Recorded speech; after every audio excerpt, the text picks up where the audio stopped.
We tend to see them, not just the people who figure in history books, Adams, Jefferson, Thomas Paine, Benjamin Rush, and of course Washington.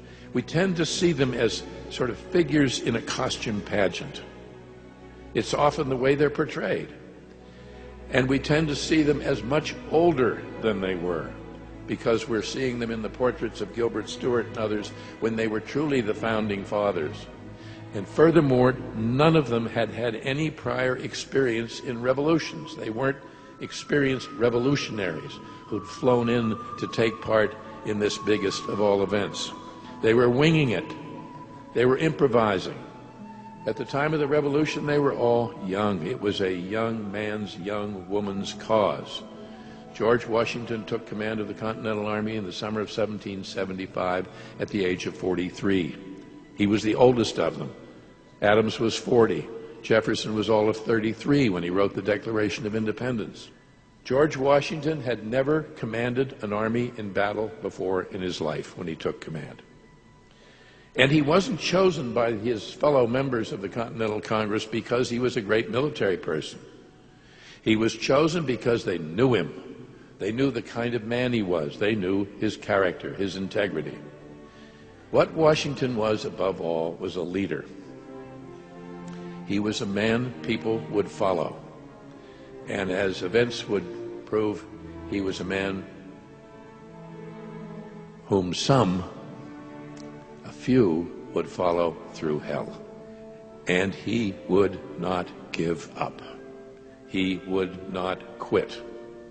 The army was totally demoralized. They'd been defeated. They were soaking wet. They were cold. They were hungry. And by the time Washington started his big retreat, his long retreat across New Jersey, they were down to only a few thousand men. That's all. Well, Washington took stock, just as the British Army was taking stock of what the situation was, and most every officer and all the politicians, many of whom had fled from Philadelphia by this time. And most everybody concluded that the war was over and we had lost. It was the only rational conclusion one could come to. There wasn't a chance. So Washington did what you sometimes have to do when everything's lost and all hope's gone. He attacked. They went up the river Christmas night, 9 miles up to McConkey's Ferry. They crossed the Delaware. He had the nerve, the courage, the faith in the cause to carry the war once more to the enemy, and they marched 9 miles back down the river on the eastern side and struck at Trenton the next morning.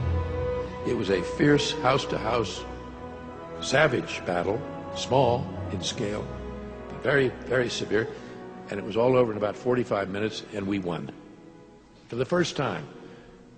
Now, it wasn't a great battle like Brooklyn.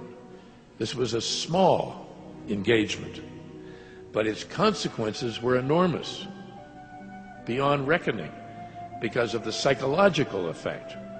It transformed the attitude of the army and of much of the country toward the war, and in that it was a pivotal turning point.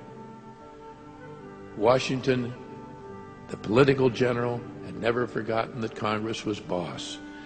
When the war was at last over, Washington, in one of the most important events in our entire history, turned back his command to the Congress.